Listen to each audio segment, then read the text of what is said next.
The 2016 case in Rochester, New York, is a heartbreaking example of how family conflicts can lead to devastating tragedies.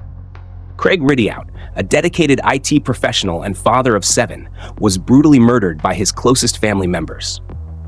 The case not only shocked the public with its brutality, but also revealed the underlying motives of family disputes and the greed for custody rights. Background and causes. Craig Rideout was once a devoted husband and father who always prioritized his family. However, his relationship with his ex-wife, Laura Rideout, became strained as they faced financial difficulties, eventually leading to their divorce in 2014. Laura moved in with Paul Tui, a close friend of Craig, further escalating the conflict. Family tensions reached their peak when Laura sought custody of their children and planned to move to North Carolina with Paul. However, Craig firmly opposed this, prompting Laura and her older children to begin planning to eliminate him. The course of the case. On the morning of July 19th, Robin, Craig's sister, noticed something unusual when Craig did not answer any of her calls or messages. Craig was known to stay in close contact with his sister, especially during times of stress related to his divorce and custody disputes. Robin drove to Craig's house in Pittsford and found Laura Rideout there with 2 young children. Laura said she was there to clean because there was an unpleasant smell in the house and she didn't know where Craig was. As Robin entered, she noticed some strange signs. Craig's shoes were neatly lined up, his coat was still hanging, but he was nowhere to be found. The feeling of unease grew when Robin couldn't locate Craig, leading her to call the police to report him missing. My name's Craig Rideout. What happened? I wake up at midnight with a sharp pain in my arm. I jump up. This will sound crazy. A hooded black figure, not a black man, was running out of the room. The reason I have to file a police report is my BlackBerry, which was taken that night. Craig. Just a few hours after the missing person report was filed, the police received another call from Yates County, about 50 miles from Craig's home. A passerby reported finding a male body under a tarp in a remote wooded area near Devil's Bathtub. The body appeared to have been severely damaged and was nearly unidentifiable due to the use of a corrosive substance. However, a mobile phone was found under the tarp, and upon checking, the police confirmed it belonged to Craig Rideout. The autopsy revealed that Craig had been killed by strangulation, with clear marks from a cord around his neck. He also suffered blunt force trauma to his head and face. A strong chemical had been poured over his body, which caused severe damage, even to the clothing and skin, indicating the perpetrator had planned the crime meticulously to conceal any traces of identification. So what's going on? You and your brother out for a walk? Yeah, basically, we were just like out and then suddenly people show up and it's like, well, I've never really encountered police before, so it was like, You've never been in trouble before, right? No, I don't really do drugs or drink or really party. How old are you? I'm 19. I'm doing college next year. The police searched Craig's basement and found bloodstains on the walls and floor, as well as items like gloves and trash bags containing blood-soaked paper towels. The blood matched Craig's DNA, confirming that he was attacked and killed in his own home before his body was moved. The police also reviewed security cameras along the routes from Craig's house to the location where his body was found.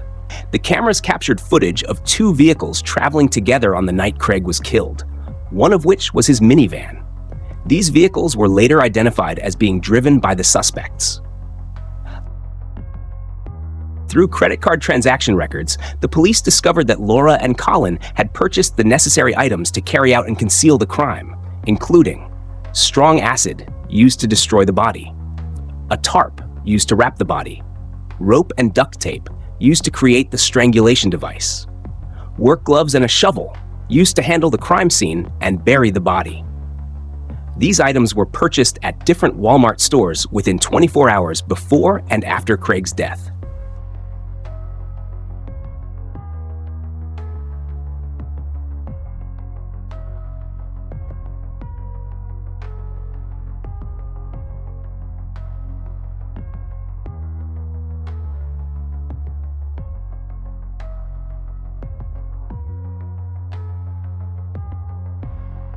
All 4 suspects were interrogated. While Paul Tui and Laura denied any involvement, Colin and Alexander admitted to participating in handling the crime scene and disposing of evidence, but both blamed others for Craig's death. Colin Rideout initially denied involvement, but later admitted to helping his mother handle the body. However, he insisted that Laura was the mastermind and Paul was the one who physically attacked Craig. Alexander Rideout claimed he saw blood in the basement but didn't know what had happened. He also admitted to participating in disposing of items at Devil's Bathtub under his mother's orders. Based on physical evidence, testimonies, and motives, the police concluded that the case was a meticulously planned conspiracy orchestrated by Laura Rideout with the aim of gaining custody of the children. Laura exploited Colin's hatred towards his father and her close relationship with Paul to carry out the murder. Her older children were also drawn into this criminal plan, turning the case into an unforgivable family tragedy. A father of 7 dead, his estranged wife and 2 sons charged with covering up his murder. But who actually killed him? We went into the neighborhood where this father was killed and where police say 2 of his children tried to cover up the murder. He went missing Tuesday night. Just 1 day later, his body was found wrapped in a tarp in Yates County. And now 3 of his family members are charged in connection to his death. His 2 sons are still locked up behind bars behind you. They are not charged with murder. They're just charged with trying to cover it up, right? Yeah, that's exactly right, Berkeley. The 2 sons and his estranged wife have both been charged with tampering with physical evidence at the moment. But this is still a very active investigation, and police tell us it is very likely that at least one of the 3 of them will be charged with murder soon. The folks who live in Rideout's townhome community relieved it wasn't a random crime, but still saddened by the loss. Still, it doesn't make it any less horrifying to think that a neighbor would, that anyone kills anyone else. That to me is just unfathomable. All right, Jen, thanks. Now, if you're like us, you can't help but think of the similarities between this case and the Charlie Tan case. And now, just like Charlie, there is this GoFundMe page set up by friends and family of Alex and Colin Rideout. And in the introduction to it, it says, "This is not the first time something like this has happened in Pittsford," referring, obviously, to the Charlie Tan case. And in just about 5 hours, they've already raised a little more than $3,000. The goal is $55,000.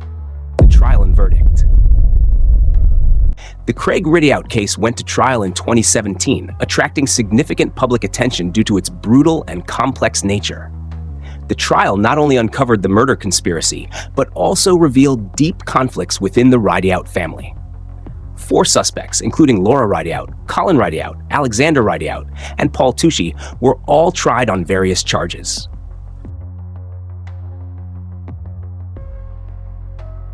The prosecutor presented the case as a family conspiracy, carefully planned to eliminate Craig Rideout, who had become an obstacle in Laura Rideout and Paul Tui's plans.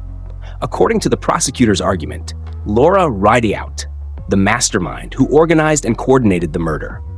She wanted to gain custody of the children and execute a plan to move to North Carolina with Paul Tui. Colin Rideout, actively involved in carrying out the murder and covering up the evidence. Colin purchased various tools related to the crime and was present in the basement when Craig was killed. Alexander Rideout assisted in disposing of evidence, although his role was considered less direct compared to Colin.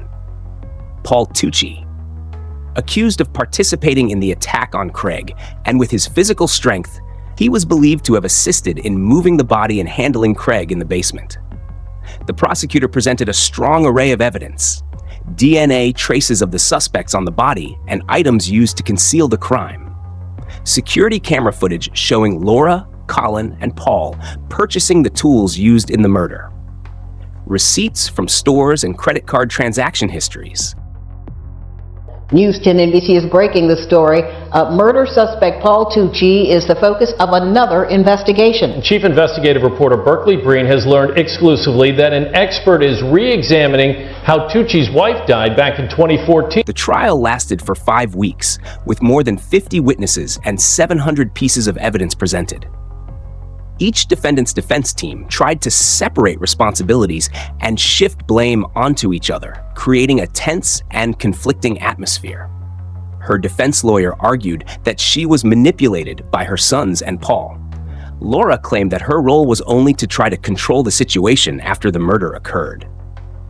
Craig Rideout admitted to being in the basement, but insisted that it was Laura who gave the orders, and Paul was the one who physically killed Craig. Alexander Rideout admitted that he followed his mother's orders to dispose of evidence, but he did not participate in the murder of Craig. Paul Tui denied any involvement, claiming he was not present in the basement when the murder took place. After 5 days of deliberation, the jury reached a verdict. Laura Rideout. Charges: second-degree murder, tampering with evidence, and burglary. Sentence: 28 years to life in prison, eligible for parole in 2055 when she is 83 years old. Reason: the jury determined that Laura was the mastermind, leading and participating in the plan to murder Craig. Craig Rideout. Charges: second-degree murder and tampering with evidence. Sentence: 28 years to life in prison, eligible for parole in 2043 when he is 50 years old. Reason: Colin was directly involved in the murder of Craig and handling the body, with his role being considered active and undeniable. Alexander Rideout. Charges: tampering with evidence. Sentence: 2 to 8 years in prison, released after serving a short time. Reason: Alexander's role was considered limited, primarily involving disposing of evidence at his mother and brother's orders. Paul Tui. Charges: acquitted of all charges. Reason: although there was DNA evidence linking Paul to the crime, it was not enough to prove his direct involvement in the murder. However, the prosecutor and investigators believe he had a role in the case. In his conclusion, the judge described the case as a cruel, cold-blooded, and inhumane conspiracy. He emphasized the brutality of the crime, the betrayal within the family, and the painful impact on the remaining family members. Robin, Craig's sister, spoke during the trial.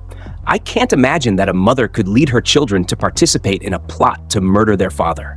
This is not just a crime, it is the complete destruction of a family."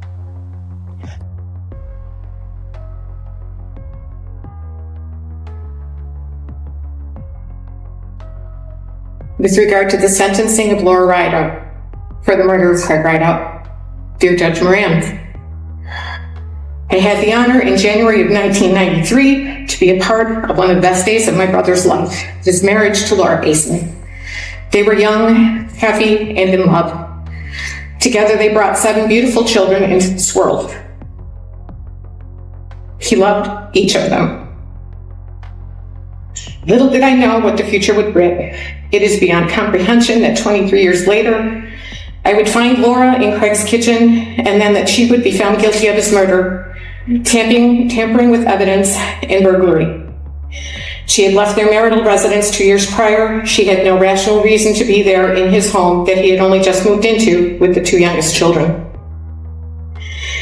Even worse is that one of their children would be found to have been intricately involved in these events, and that another was involved with tampering of evidence.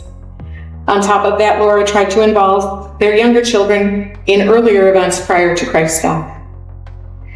When Craig would come home to find the youngest children gone and would question who picked them up, Laura would say, "What, you don't know where your children are?"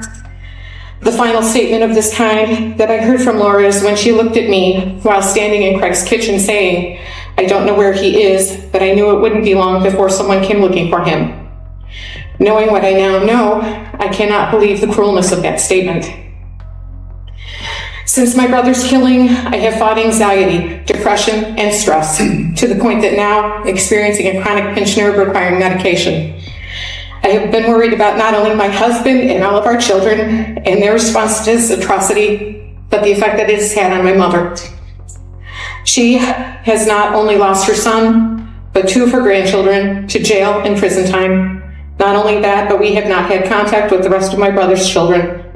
We can only hope that we can have some kind of a relationship with them in the future, and hope that we have not been painted with the same falseness that their mother painted their father. I forfeited vacation time from work and canceled 2 vacations to be able to be available to the prosecution. It was of the utmost importance to me to be the voice for my brother, as the people who should have been there speaking for him, protecting him, were the same ones on trial for his murder. The act of killing my brother was not an accident. It was not something that just happened. It took planning. It took coaching. Her actions show total disregard for what happened to her own children as well, virtually leaving them parentless. There is nothing that can be done to bring my brother back. My hope is that he can be remembered for the kind, loving, gentle man that he was, as can be attested by all the people who truly knew him. He will not be able to bridge his relationship with his older children, and his younger children will never get to know him, and that is the saddest part of all. It was his greatest wish. I miss him, his smile, his humor, his support, our conversations, his love of life. Based on the callous and vicious nature of how Laura Rideout murdered my brother, tampered with evidence at his home, and in burglarizing his home, I feel that she should face the maximum amount of time allotted for each crime. Sincerely, Robin Drew. If you would, continue. Sentencing for Colin Rideout for the murder of Craig Rideout. Dear Judge Moran, since my brother's killing, I have fought anxiety, depression, and stress to the point of now experiencing chronic pinch nerve requiring medication. I have been worried about not only my husband and all of our children and their response to this atrocity, but the effect that it has had on my mother.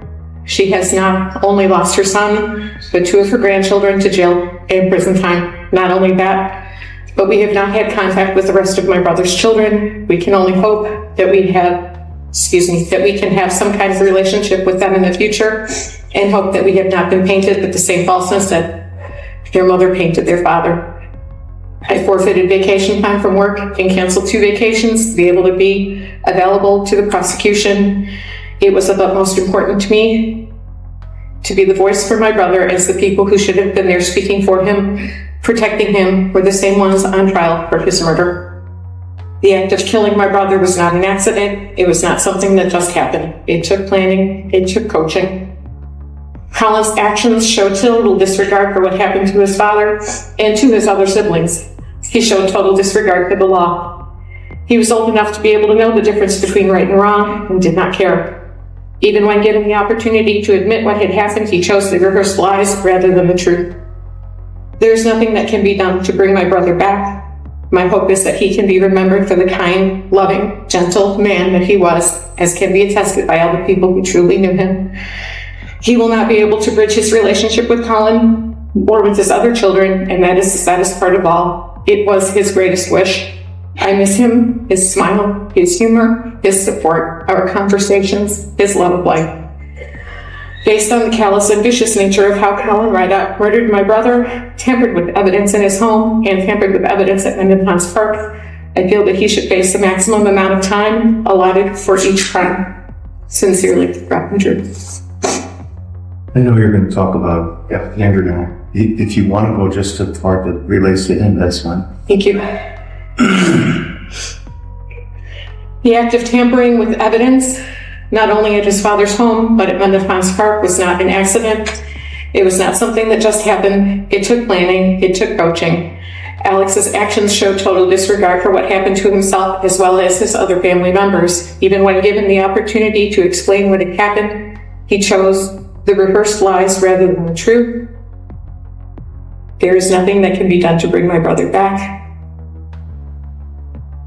Based on the callous and vicious nature of the tampering with evidence at his home and at Mendon Pond Park, I feel that he should face the maximum amount of time allotted for each crime. Sincerely. Thank you, Ray.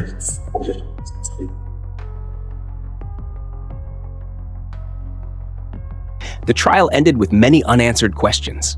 What was Paul Tui's main motive if he was truly involved? What led Craig's sons, particularly Colin, to participate in the plan to kill their own father? The Rideout family was irreparably torn apart. Craig's younger children were sent to live with relatives, while Laura, Colin, and Alexander faced their sentences. The public deeply felt the tragedy. not only because of the crime itself, but also due to the human loss within a family that was once considered close-knit and loving.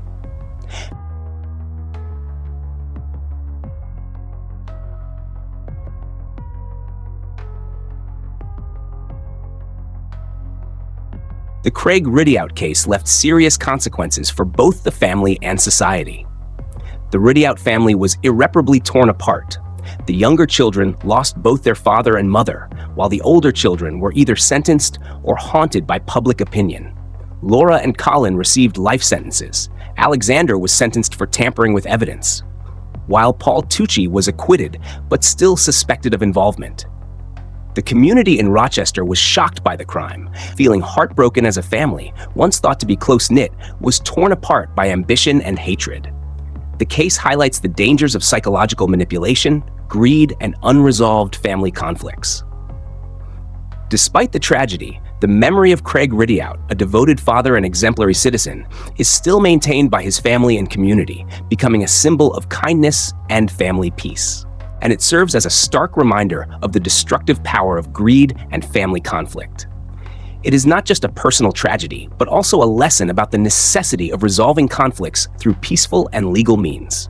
Craig's legacy is the image of a devoted father, a man who lived for his family, and a warning to society about the value of love and compassion.